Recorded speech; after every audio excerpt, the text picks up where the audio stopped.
বাংলা ভাষার সম্মান রক্ষার্থে গ্রামীণ হাওড়ার উদয়নারায়ণপুরে পথে নামলেন তৃণমূল কর্মী সমর্থকরা। রবিবার উদয়নারায়ণপুর তৃণমূল কংগ্রেসের উদ্যোগে বাংলা ভাষার সম্মান রক্ষার্থে এবং জনবিরোধী কেন্দ্রীয় সরকারের বিরুদ্ধে ও বিজেপি শাসিত রাজ্যগুলিতে বাংলা বিদ্বেষ, বাঙালির হেনস্থার প্রতিবাদে উদয়নারায়ণপুরের বিধায়ক সমীর পাজার নেতৃত্বে একটি প্রতিবাদ মিছিল অনুষ্ঠিত হয়। এদিনের প্রতিবাদ মিছিলটি উদয়নারায়ণপুর ব্লকের কুর্চি শিবপুর অঞ্চলের বেলগাম পেট্রোল পাম্পের সামনে থেকে শুরু হয়ে উদয়নারায়ণপুর বাসস্ট্যান্ডে এসে শেষ হয়।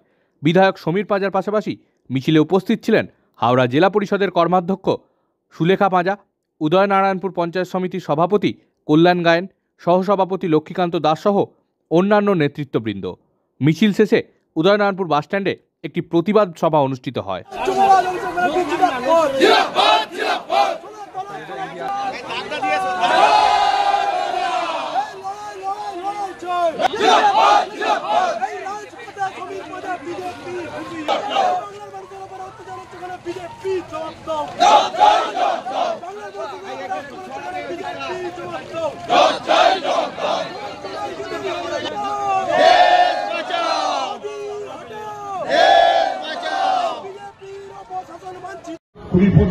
লাল ঝান্ডা নিয়ে বেরিয়েছে।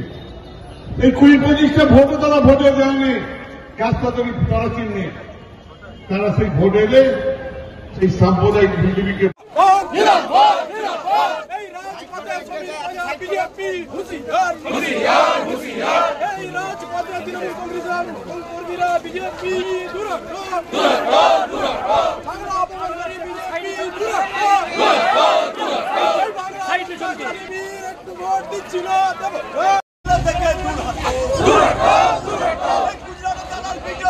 বাংলা থেকে দূর হটো।